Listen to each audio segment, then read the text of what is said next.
অনেকেই অনেক রকম তালের রস বের করে থাকেন, তবে আজকে তালের রস বের করার জন্য সহজ ও নূতন একটা কৌশল আপনাদের মাঝে শেয়ার করব। যদি আপনাদের কাছে খুব বেশি ভালো লাগে তবে একটা লাইক দিয়ে সম্পূর্ণ ভিডিওটা কন্টিনিউ করবেন, তবে দেখতে পারবেন অনেক কিছু। এজন্য আমি এখানে একটা তাল নিয়ে নিলাম। তালের উপরের অংশটা দেখতে পাইতেছেন একটু শক্ত থাকার কারণে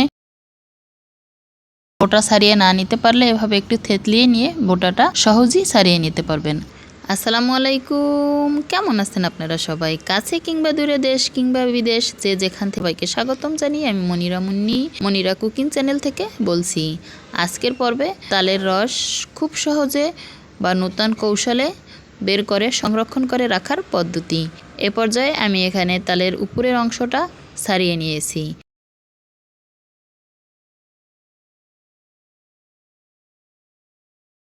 এবার একটা কাঁচির সাহায্যে এভাবে তালের বিচির উপরের অংশে যে আঁশটা থাকে কাটিং করে নিব। একটু খেয়াল করলেই দেখতে পাবেন কিভাবে আমি এটা কাটিং করে নিয়েছি বা নিতেছি।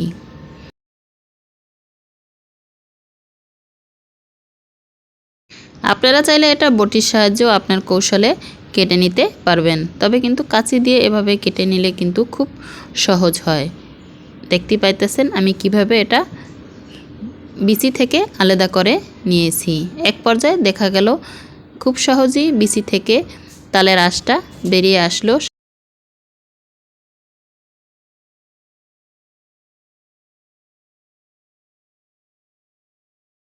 দেখতে পাইতেছেন খুব সহজেই কিন্তু বিচি থেকে তালের আঁশটা বের করে নিয়েছি। এখন বিচিটা ফেলে দিব। সম্পূর্ণ তালের বিচি থেকে এভাবে আঁশটা একটা পাত্রে নিয়ে নিয়েছি। এভাবে সম্পূর্ণটাই এক পর্যায়ে আমি একটা পাত্রে নিয়ে নিয়েছি তালের বিচি থেকে আঁশটা আলাদা করে।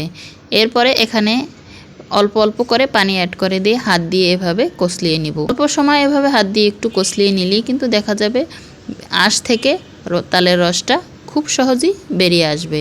অল্প অল্প এখানে পানি অ্যাড করে দিতে হবে, বেশি পানি অ্যাড করে নিলে ব্যাটারটা লিকুইড হয়ে যাবে।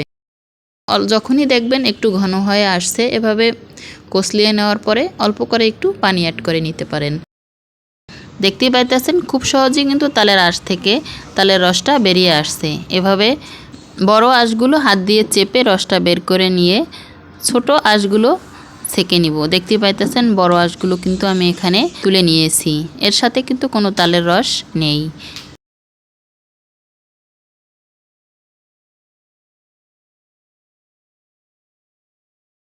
এ পর্যায়ে আমি যে তালের রসটা পেয়েছি দেখতে পাইতেছেন কতটা ঘনত্ব। এখন তালের রসের সাথে যে ছোট আঁশ আছে সেটা একটা ছাঁকনির সাহায্যে ছেঁকে নিব। আপনারা যে কোনো স্টিনার দিয়ে কিংবা এভাবে পাতলা নেটের সাহায্যে, পাতলা কাপড়ের সাহায্যে ছেঁকে নিতে পারবেন খুব সহজে। যে যেখান থেকে আজকে রেসিপি দেখছেন, আপনি যদি আমার চ্যানেলে নতুন হয়ে থাকেন চ্যানেলটা সাবস্ক্রাইব করে বেল আইকন অন করে রাখতে পারেন, যাতে আমার নতুন ভিডিও সবার আগে আপনার কাছে পৌঁছে যেতে সাহায্য করে। একটা লাইক ও কমেন্ট করে আপনার মূল্যবান মতামত জানিয়ে দিতে পারেন। আপনার একটা লাইক ও কমেন্ট আমাকে নতুন আর একটা ভিডিও বানাতে উৎসাহিত করে।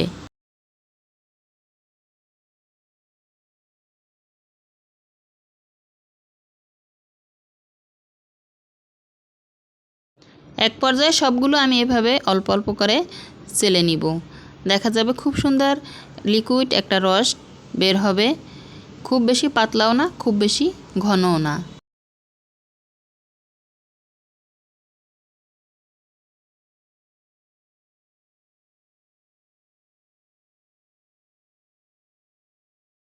দেখতেই পাইতেছেন খুব সুন্দর মিহি একটা পেস্ট তৈরি হয়েছে তালের রসের।